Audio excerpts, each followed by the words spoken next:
Think for a minute about one person at work with whom you have a difficult time communicating. This could be a team member, could be a boss, could be someone in a different department altogether, but it should be someone you tend to clash with over ideas or ways to approach the same problem or issue. No matter how hard you try, you just can't seem to figure out why they say the things they do, why they think the way they do, and why they tend to behave the way they do. Now ask yourself honestly, if your goal is to effect a culture change and a change in the way we think about and what we believe about safety, how effective do you think your communication will be if you can't understand or connect with people of that type? If you don't get them, chances are pretty good they don't get you either. And that has implications for their ability and willingness to receive or embrace your message.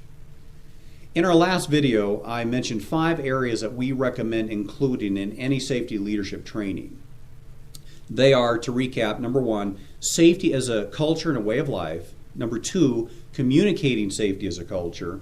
Number 3, leading safety as a culture. Number 4, coaching safety engagements. And number 5, developing best practices for leading a safety culture. Now, we covered the first of these in our last video in the series, so let's pick up where we left off. How do we best communicate safety as a culture? It's axiomatic that if people don't get us, or they don't get our message, then they're not likely to act upon the things we're communicating. Now, this is something we addressed in a past video blog, and I'll be sure to provide a backlink in the article itself so you can refer back to this. But let me sum up by saying that communication hasn't taken place just because I've delivered the message. And generally it doesn't take place until my audience has received the message and understood it. But in our case, our goal is even harder to reach. Why? Because we need to get them not only to understand our message intellectually, but to embrace it as their own.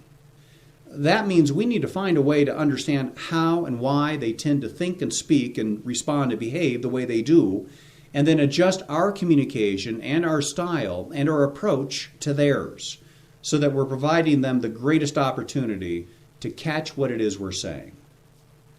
How do we facilitate that kind of understanding? Well, using an assessment tool or a styles inventory tool to understand things like personality types, temperaments, thinking styles, etc., is a great place to start. Some popular instruments include Myers-Briggs Type Indicator, the DISC Profile, the Kersey Temperament Sorter. Most of these are pretty good instruments that complement each other and can even be mapped to each other. The one we use in our program is the Kersey Temperament Sorter. And the reason we've chosen that one over, say, Myers-Briggs is because the Kersey Sorter focuses on communication and behavior, both of which are coachable and therefore eminently useful for our purposes in driving a safety culture. Now, there are 4 main temperament categories using this tool. They are artisan, guardian, rational, and idealist. And these can be broken down into 4 subcategories per temperament, but we're not going to go into that much granularity here. Some people are concrete communicators.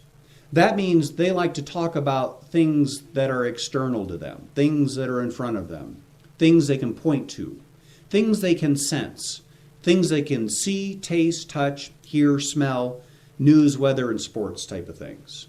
Other people are abstract communicators. That means they like to talk about things that are internal to them, things that are in their head or heart, ideas, plans, concepts, systems, feelings, thoughts, emotions, aspirations, and dreams. Now, these 2 groups can be further divided by a behavioral preference. Some people are inclined to do what works in any given situation. They don't mind following the rules if those rules make sense. But if they don't make sense, they're quick to abandon them, or if they're inefficient, or if they stand in the way of a goal. Other people are inclined to do what's right in terms of rules, laws, policies, and regulations, or in terms of people, ethics, and conscience. Now, this leaves us with 4 primary temperament categories, and each of these has its own unique way of communicating and behaving. Artisans tend to speak of what is, and they tend to do what works.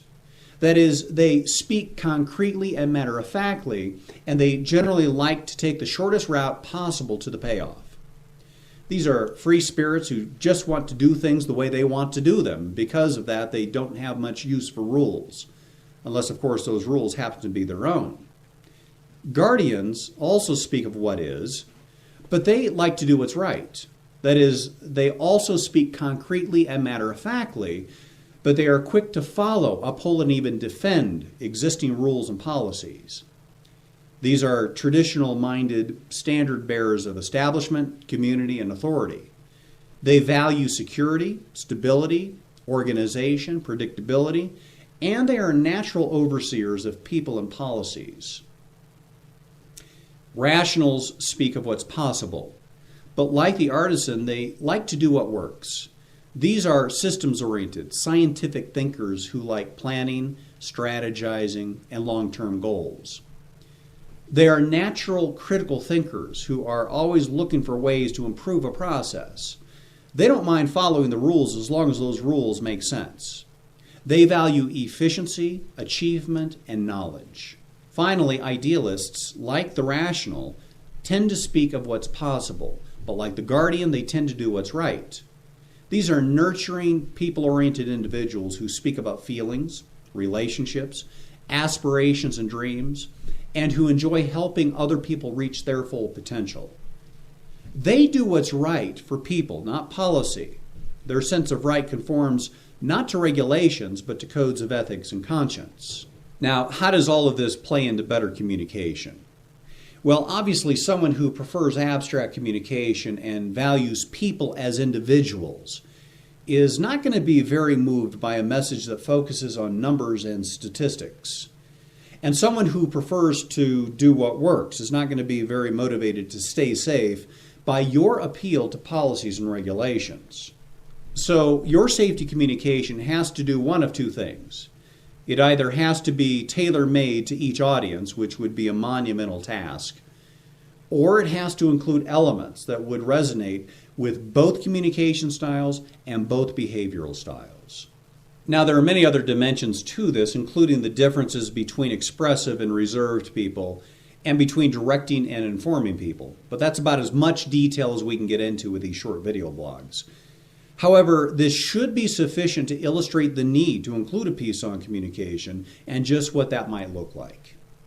But be sure to check the text below this video for a link to a job aid that may help you better understand this particular temperament model. Just click the link and enter the word temperament as the password. That's TEMPERAMENT. Well, that's about all the time we have with this edition of Recordable Insights. But be sure to catch us next time when we'll continue with the third of these 5 areas that need to be covered in the safety leadership training. Until then, be sure all your safety initiatives are built in, not bolted on.